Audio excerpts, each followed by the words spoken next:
Thanksgiving dinner was supposed to be about family. Instead, my mother-in-law stood at the head of my table and proudly introduced a woman named Ashley as my husband's better match. She said it with that polished, old money smile that cuts deeper than shouting. Everyone watched me, waiting for a reaction. But here's the thing they didn't know. For the last 6 months, while they thought I was quietly tolerating their insults, I had been preparing something far more interesting. And by the end of that dinner, the entire game would change. Kimberly didn't even try to hide the performance. She stood there beside Justin, one manicured hand resting proudly on Ashley's shoulder, presenting her the way someone might show off a prized horse at a county fair.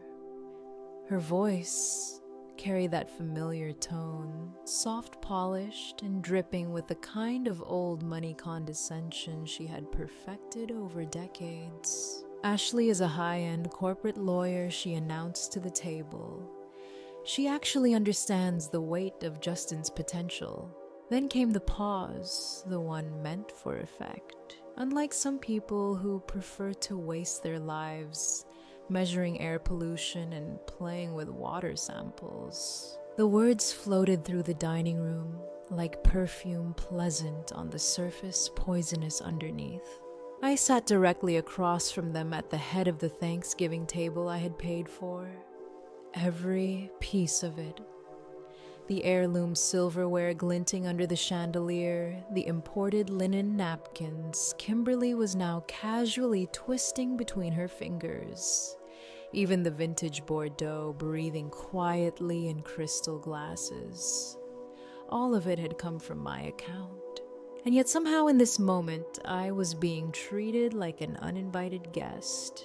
Ashley looked exactly the way Kimberly must have imagined the perfect replacement would look.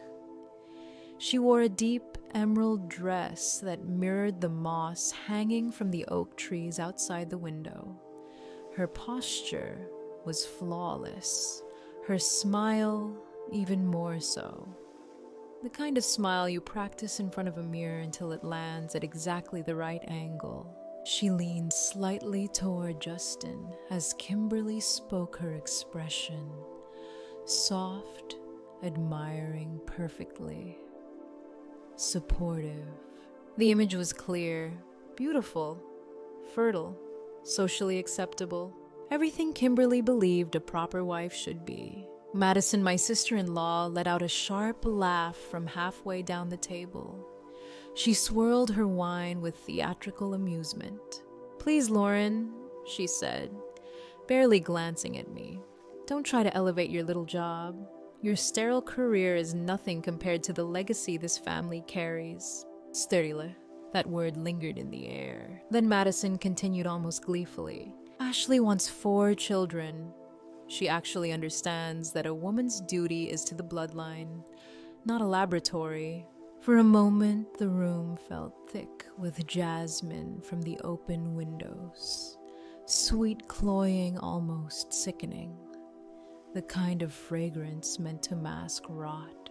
I buttered my roll slowly, watching the butter melt into the warm bread, observing it the way an engineer studies small reactions: heat, pressure, absorption. 7 years. For 7 years, I had quietly funded this family's version of a legacy, while they treated me like a temporary inconvenience. They thought my silence meant weakness. They didn't realize silence can also mean observation. You see, for the last 6 months, they believed I had been working late at the lab, measuring pollution levels in local waterways, running environmental impact studies. In a way, I had. Just not the kind they imagined. Because environmental engineering and law actually have something in common. Both fields spend a lot of time identifying toxic waste before it spreads far enough to destroy everything around it. Sometimes the contamination is in the water. Sometimes it's buried underground. And sometimes It's sitting across from you at the dinner table, smiling politely while it poisons everything it touches. I reached forward and passed Ashley the bowl of homemade cranberry sauce, the crystal dish heavy in my hand. "How fascinating," I said calmly. No anger, no raised voice, just quiet curiosity. Because by that point, I had already completed my environmental assessment of this family.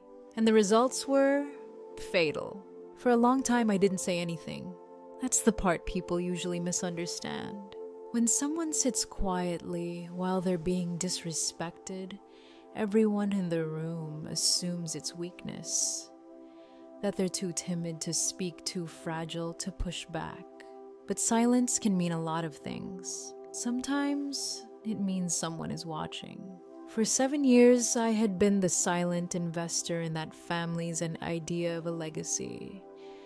Every polished dinner, every charity gala, every bottle of imported wine sitting on that table, it all looked effortless from the outside, like it had always been there, like it belonged to them.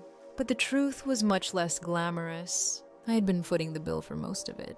And the strange thing, they didn't even know. That's what made the whole performance at Thanksgiving almost fascinating to watch. Kimberly twisting the linen napkin I had purchased. Madison sipping wine I had bought at auction for that exact meal.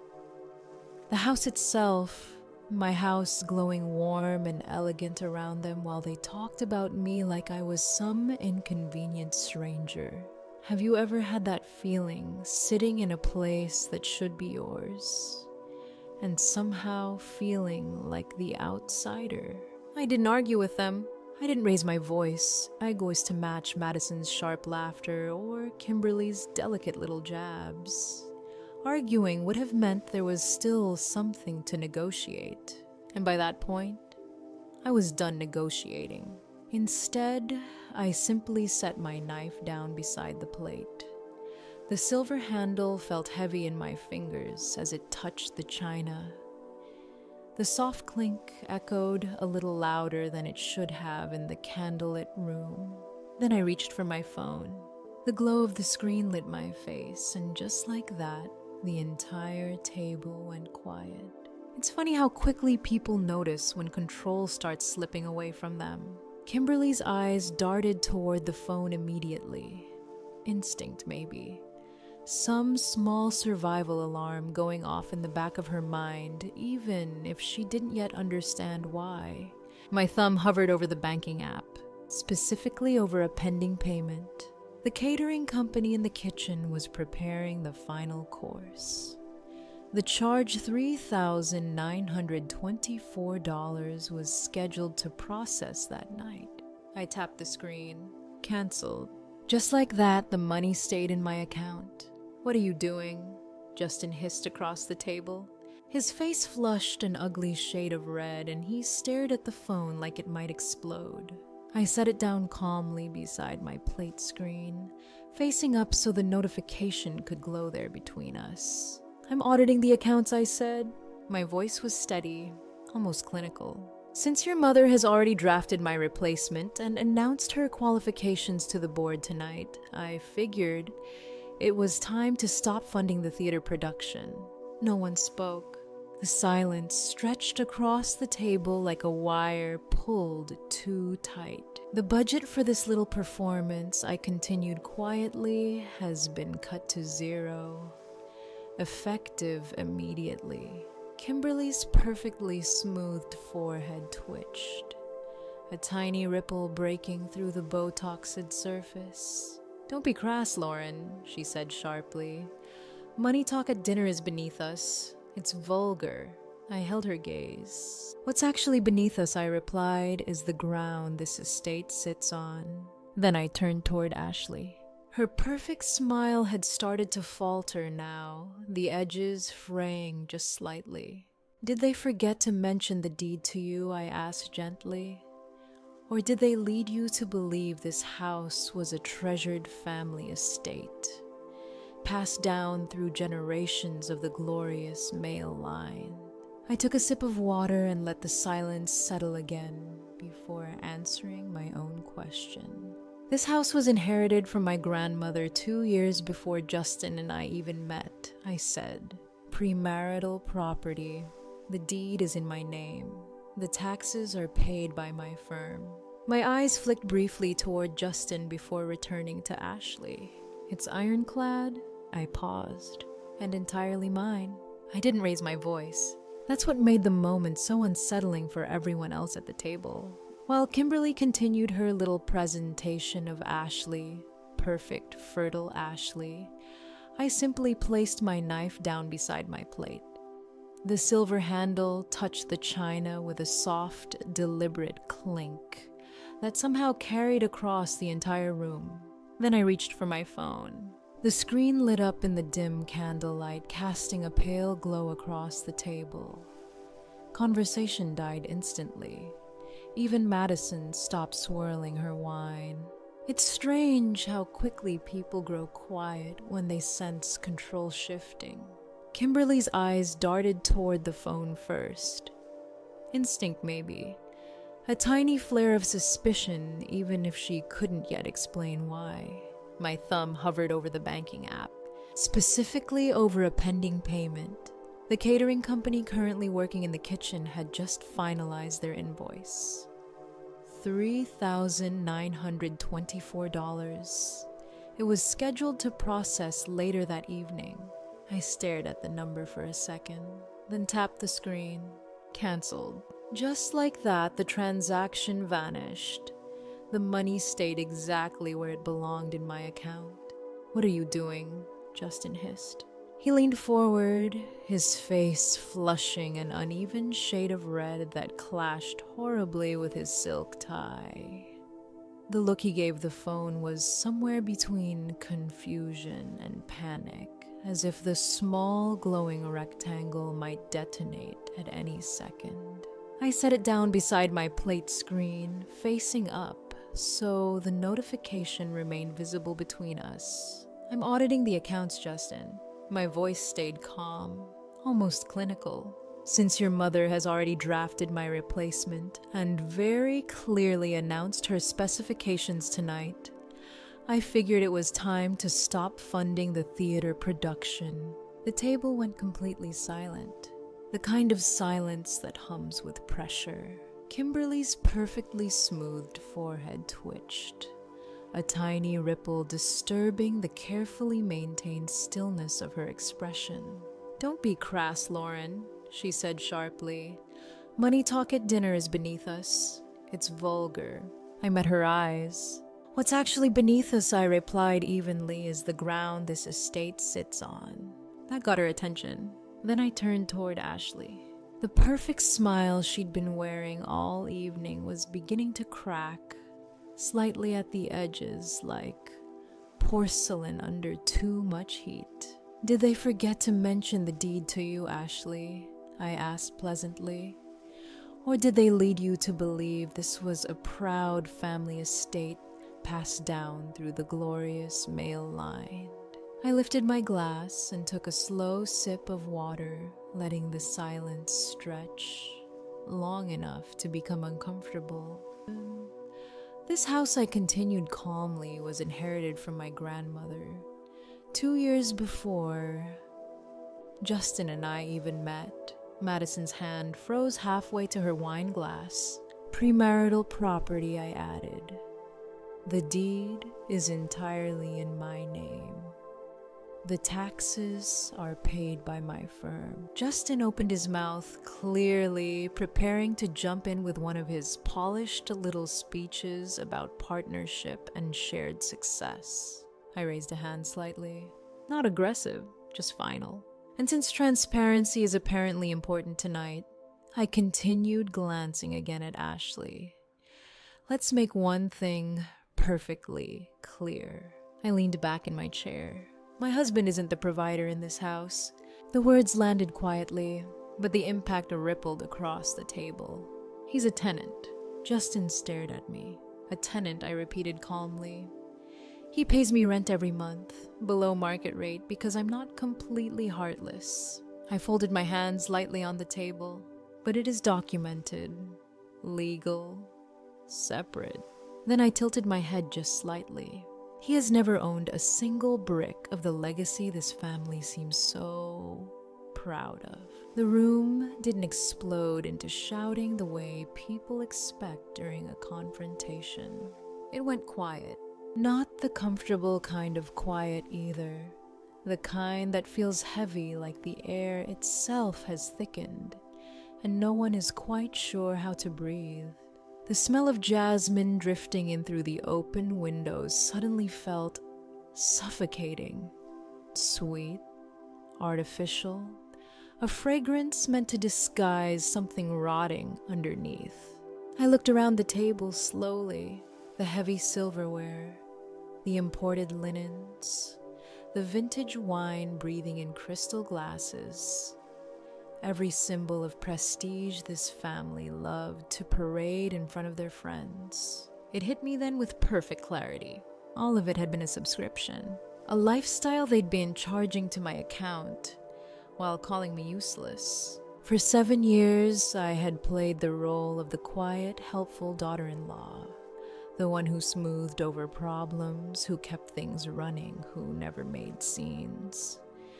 I'd swallowed their insults like bitter medicine, convincing myself that if I endured long enough, things would eventually change. But looking at them now, I realized something uncomfortable. My endurance hadn't been virtue. It had been a resource, one they had mined relentlessly. And now the well was dry. I watched Madison's face carefully. Her hand hovered over the heirloom silver fork. She loved to brag about inheriting someday silver I had personally paid to have restored and polished. "Do you want to talk about useless Madison?" I asked calmly.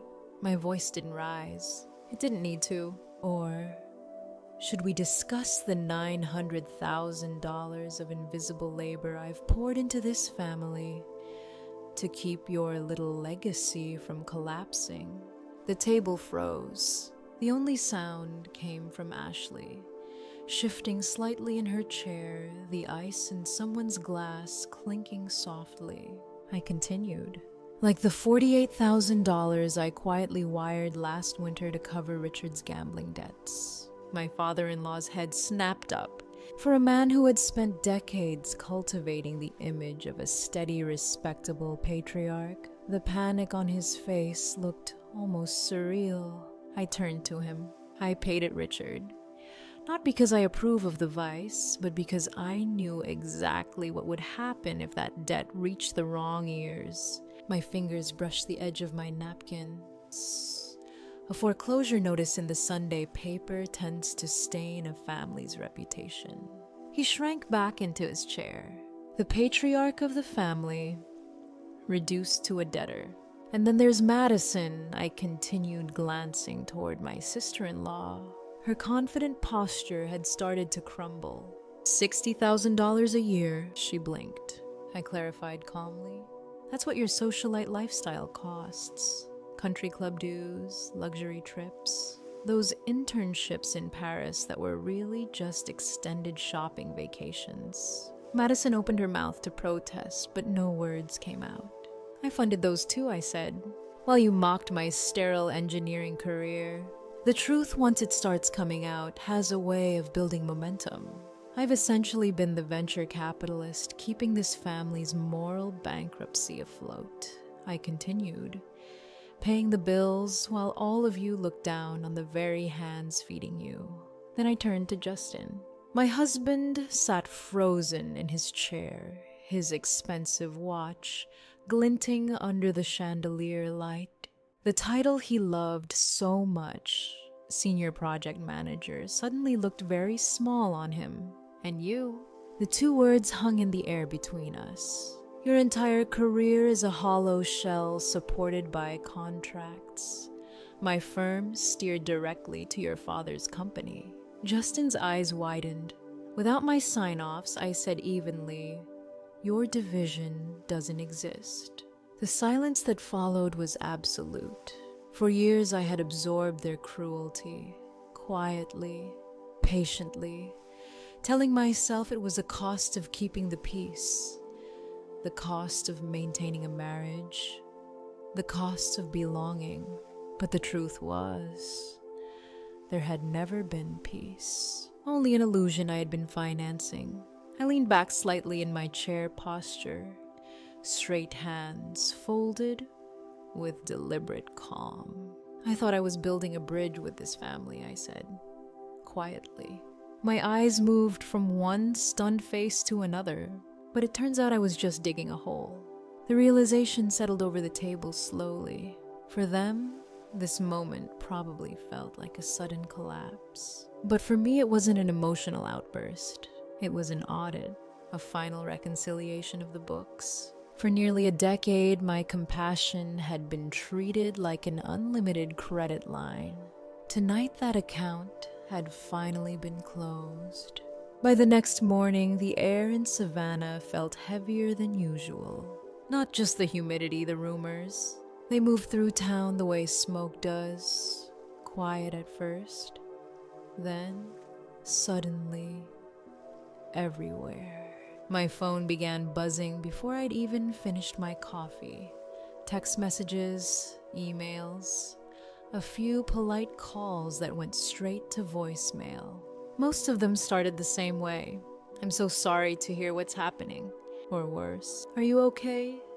We've been hearing concerning things." Foundation board members, neighbors I barely spoke to, even the pastor's wife. Kimberly had been busy. She had launched her counteroffensive the moment the dinner ended, drifting through the same social circles where she'd spent decades building her reputation.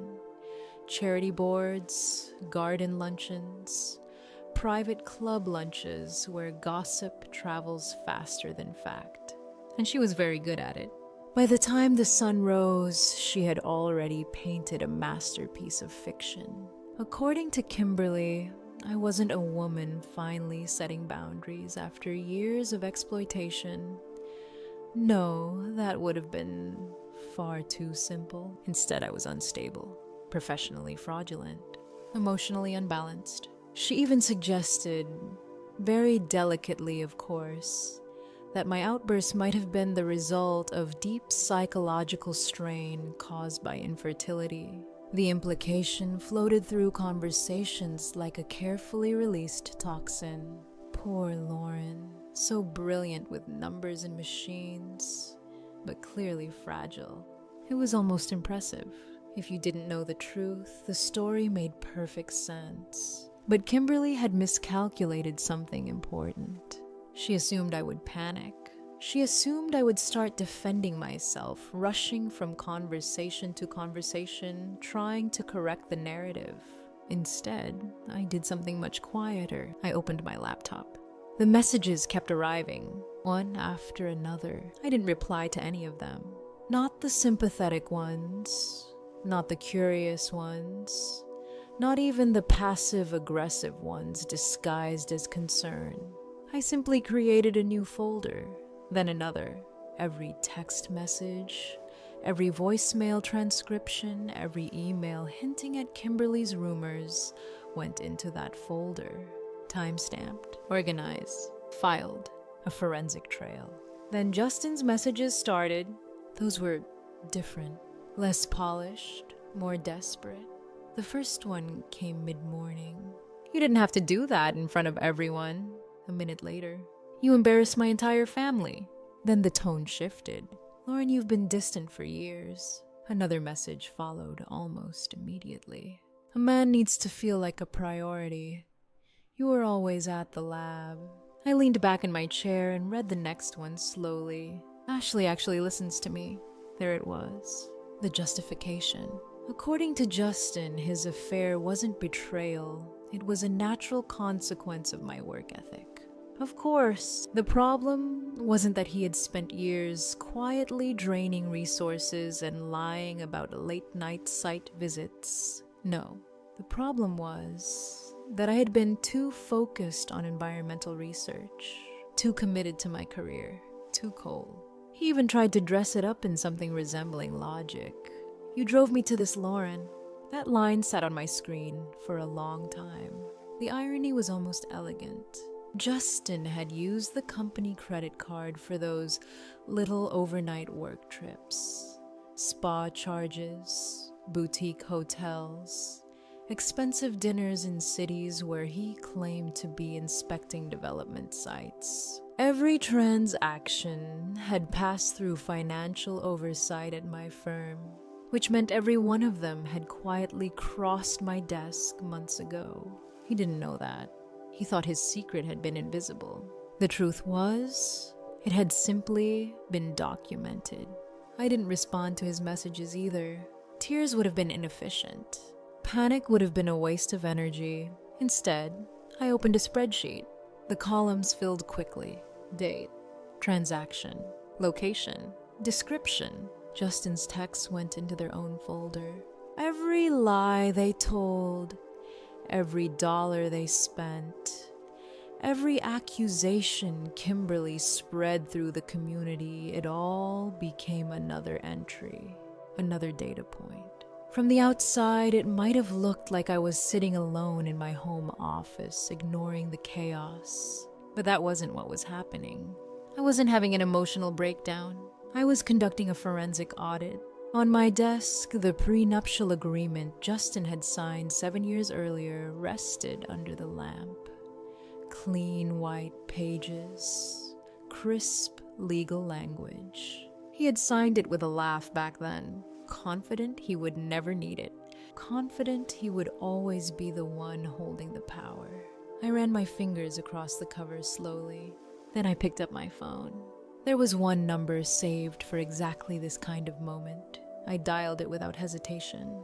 By noon, the first move had already been set in motion. By noon, the first move had already been made. Justin was at his office when it happened.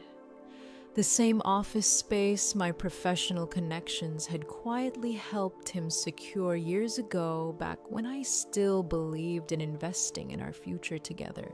According to the report I received later, the process server arrived just after 11. Professional, calm, unavoidable. He waited patiently at the reception desk until Justin stepped out of a meeting.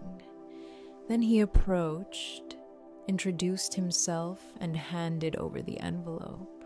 Inside were 2 documents. The first was an official eviction notice from the estate.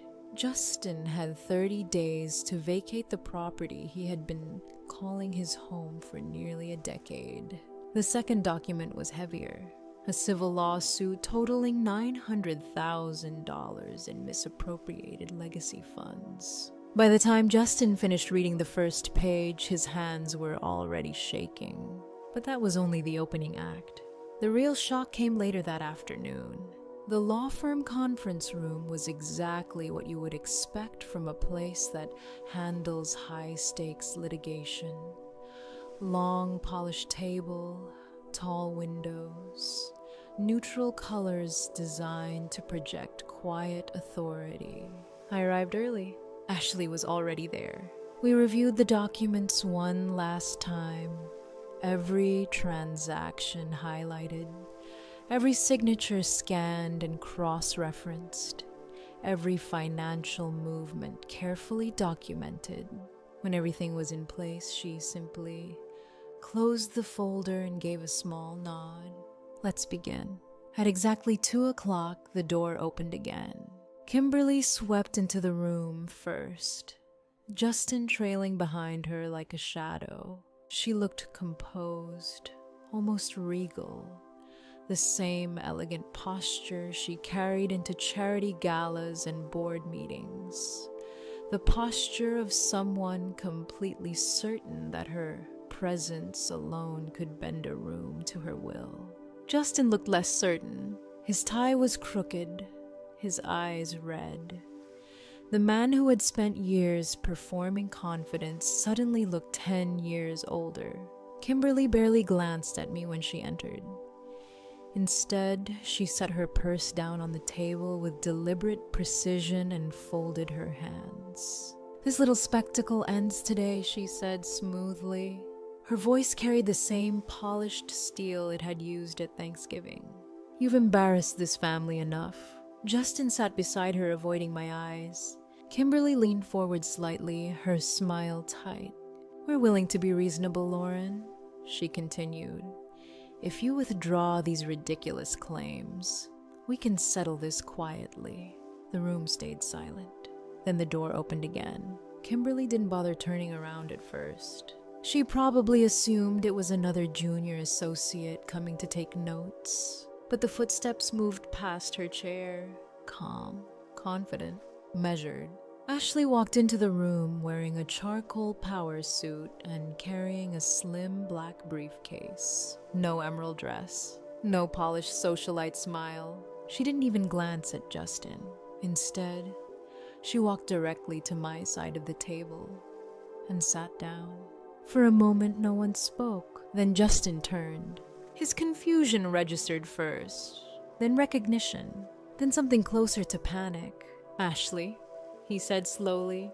Kimberly turned next. The expression on her face shifted through 3 emotions in rapid succession: irritation, confusion, and finally, dawning horror. Ashley calmly placed her briefcase on the table and clicked the latches open. "Kimberly," "Justin," she said professionally. Her voice sounded completely different now. Controlled, sharp. "I believe we've met." The silence that followed felt almost electric. Justin stared at her like the floor had disappeared beneath his feet. Kimberly's mouth opened slightly.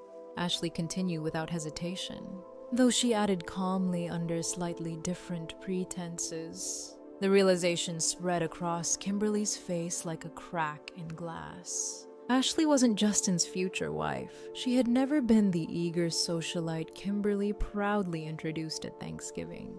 She was my attorney, one of the most aggressive divorce litigators in the state. And for the past several weeks, she had been playing a role, listening carefully while Justin and Kimberly bragged about family finances, smiling politely while they spoke freely about accounts, assets, and the trust funds they believed were safely out of reach.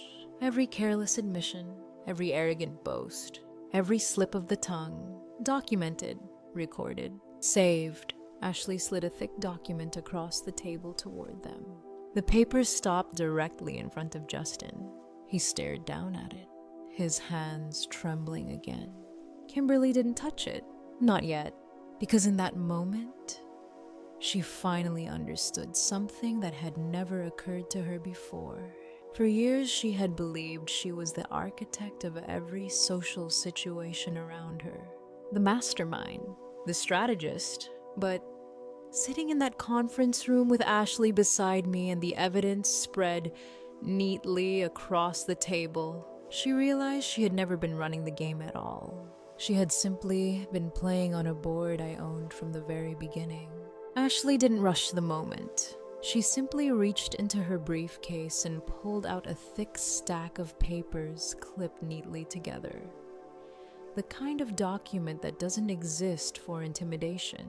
It exists for evidence. When she set it on the table, the sound carried in the quiet room. Then she slid it slowly toward Justin. The top page was dense with numbers, highlighted transactions, and scanned signatures. A forensic accounting report, page after page of financial records, carefully traced and verified. Ashley folded her hands calmly. "Did you think we wouldn't check the trust fund?" she asked. Justin blinked confused for half a second. Then his eyes dropped back to the paper. "The environmental project fund," I added quietly. "The one Richard established 3 years ago. That fund had been created specifically to support my environmental research. Cleanup projects, waterway restoration. Work the family publicly claimed to support whenever it made them look generous at charity events." Justin's face began to lose color. "The same fund you said you were helping manage," I continued. He swallowed hard.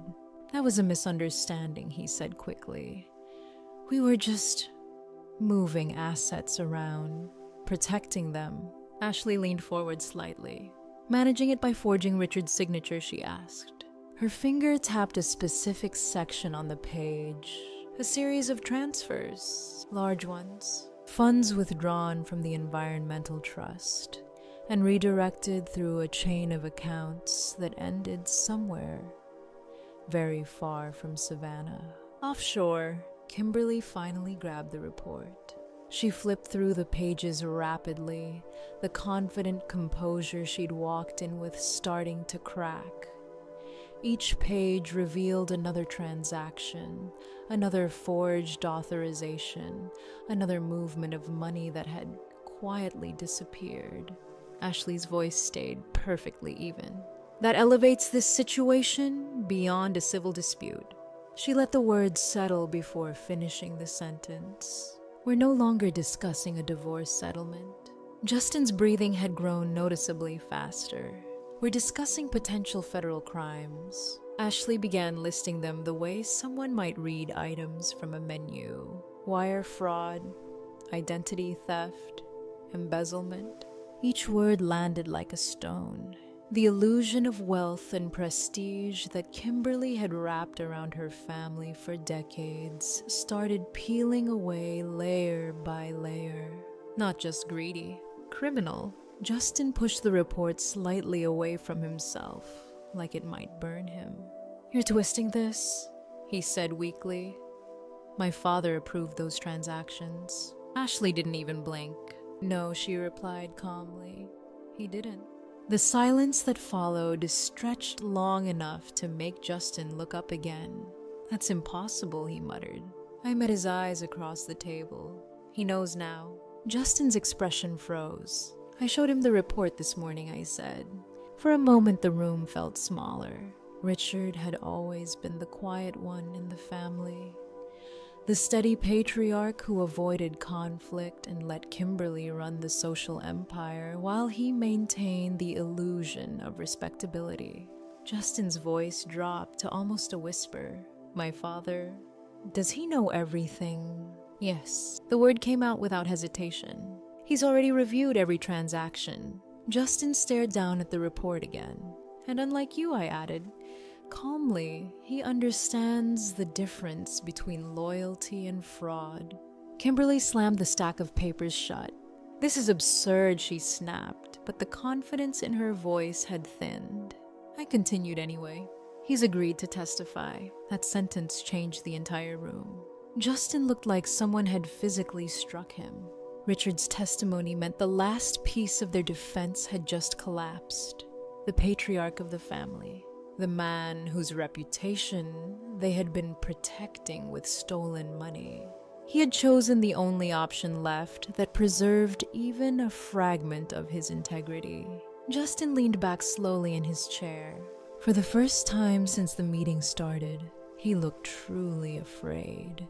Because the legacy he and Kimberly had spent years defending wasn't just cracking. It was becoming evidence. The storm started just before dusk. At first, it was only a low rumble rolling across the Savannah sky, the kind that makes the air feel heavier.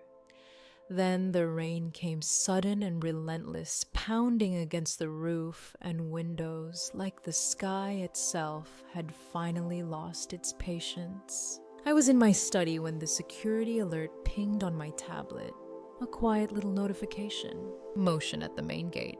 I glanced down at the screen, expecting a delivery truck or maybe one of the landscaping crews finishing up for the day. Instead, I saw Kimberly. She stood outside the wrought iron gate, completely soaked. The rain had plastered her perfectly styled hair flat against her head. Dark streaks of mascara ran down her cheeks like war paint that had started to melt. For the first time since I had known her, she looked small. Not the polished southern matriarch who ruled charity boards and social events. Not the woman who could humiliate someone at a dinner table without ever raising her voice. Just a tired, frightened woman standing in the rain. Justin stood a few steps behind her. He looked worse. His jacket hung heavy with water, his shoulders slumped as he stared at the house. in front of him, my house. The place he had spent years walking through as if it belonged to him. I set the tablet down and walked slowly to the front door. Through the reinforced glass panels, I could see Kimberly rushing up the stone path toward the porch. The rain hammered against the roof above her as she reached the door and started pounding on the oak. Her voice was muffled by the storm and the thickness of the glass. "Lauren, please." Her fist struck the door again. "Justin, they're going to take him away." Behind her, Justin stepped onto the porch, dripping water across the stone. He didn't knock. He just stood there, staring at the door as if he couldn't quite believe he was on the outside of it. "You can stop this," Kimberly shouted. Her voice cracked under the weight of the rain. "Just drop the charges, please. We're family." Family. The word echoed strangely in my head. For years I had begged for that word to mean something. I had asked for a seat at their table, for acceptance, for even the smallest scrap of kindness. Instead, I had received silence, mockery, betrayal, and theft. Justin finally raised his hand toward the glass. Not to knock, just a weak, pleading gesture, like a man asking for shelter from a storm he had created himself. I stepped closer to the door. Kimberly's fist hit the wood again, frantic now. "Lauren, please." My hand rested against the cool glass between us. I could feel the vibration from her knocking travel through the door. For a moment, the years flashed through my mind. 7 years of swallowing insults. 7 years of trying to prove my worth to people who had already decided I didn't belong. 7 years of being treated like an outsider in my own home. And now, they were the ones standing outside, begging. I didn't smile. I didn't gloat. I simply reached down and turned the lock. The click echoed softly through the quiet foyer. Kimberly froze when she heard it. For a split second, hope flashed across her face. But I wasn't unlocking the door. I was locking it. Then I reached to the wall beside me and flipped the switch. The porch light went dark. Outside, the storm swallowed them. Their silhouettes faded into the rain as the house behind me filled with warm light and silence. I turned away from the door and walked back inside. It wasn't cruelty. It was simply the inevitable conclusion of their choices. 2 weeks later, the gavel came down. Justin was sentenced to 3 years in federal prison for wire fraud and embezzlement. Kimberly avoided jail, but the plea deal stripped her of everything: her money, her influence, and the social throne she once ruled. Months later, the estate reopened as the Richard and Lauren Environmental Research Center. The place that once suffocated me now builds something meaningful. Walking away from toxic family didn't break me, it set me free. If stories like this resonate with you, don't forget to like, share, and subscribe for more.